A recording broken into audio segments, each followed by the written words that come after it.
Okay جی، تو پہلے ہم ذرا بات کر لیتے ہیں موسم کی. تو ہم نے بات کی لیکن موسم شدید گرم ہے، ٹھیک ہے، اور ایسے میں جو سیاسی درجہ حرارت ہے وہ بھی بڑھتا ہوا دکھائی دے رہا ہے ہر گزرتے دن کے ساتھ. پہلے تو یہ ہے کہ عمران خان صاحب نے جلسے کے شروع کیے، لیکن اب یہ ہے کہ نون لیگ بھی میدان میں آ گئی ہے. لیکن ایک چیز سمجھ نہیں آ رہی ہے کہ حکومت وقت جلسے کرے نا تو وہ بڑا ایک عجیب سا ایک اس سے امپریشن جاتا ہے.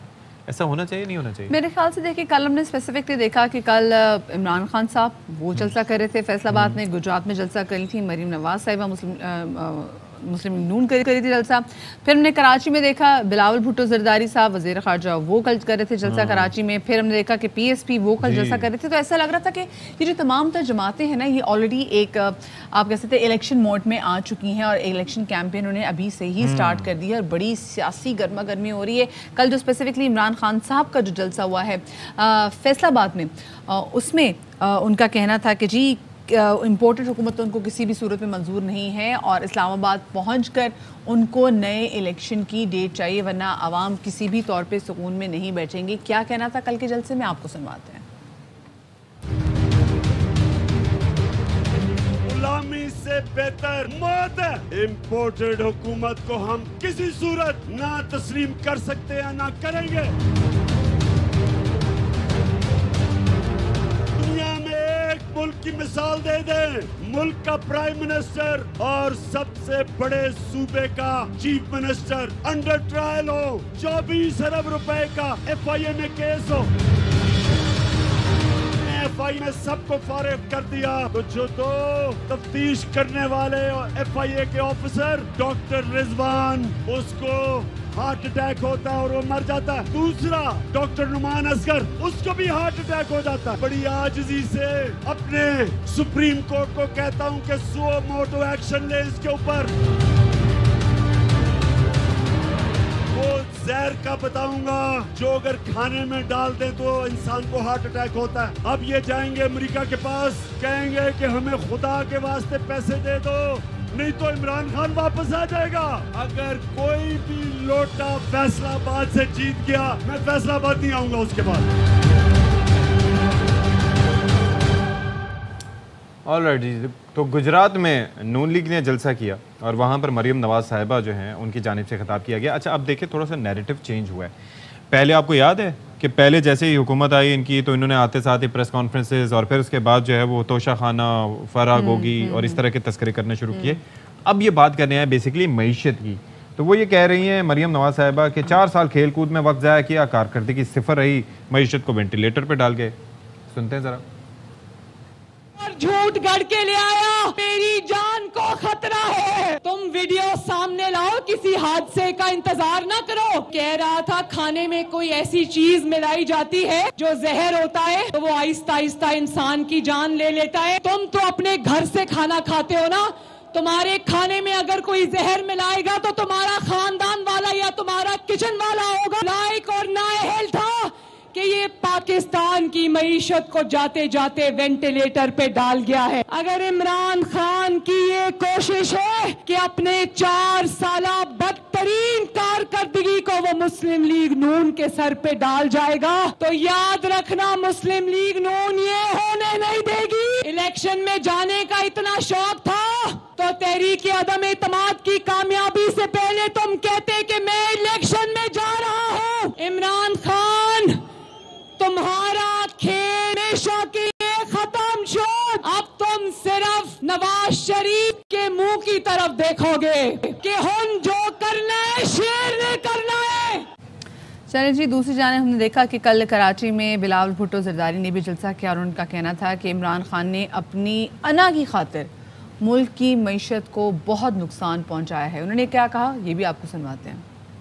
بیرونی سازش نے جمہوری عمل تھا، وائٹ ہاؤس نے نہیں، بلاول ہاؤس نے آپ کے خلاف یہ سازش کیا. یہ عوام کا نمائندہ کبھی نہیں تھا، ہر ادارہ پہ حملہ آور تھا. یہ شخص چاہتا تھا عدلیہ پی ٹی آئی کا ٹائیگر فورس بن کے کام کرے، فوج ہو آئی ایس آئی ہو. نہیں چاہتا تھا کہ یہ غیر متنازع رہے. عمران مجھے کیوں نہیں بچایا تحریک چلا رہا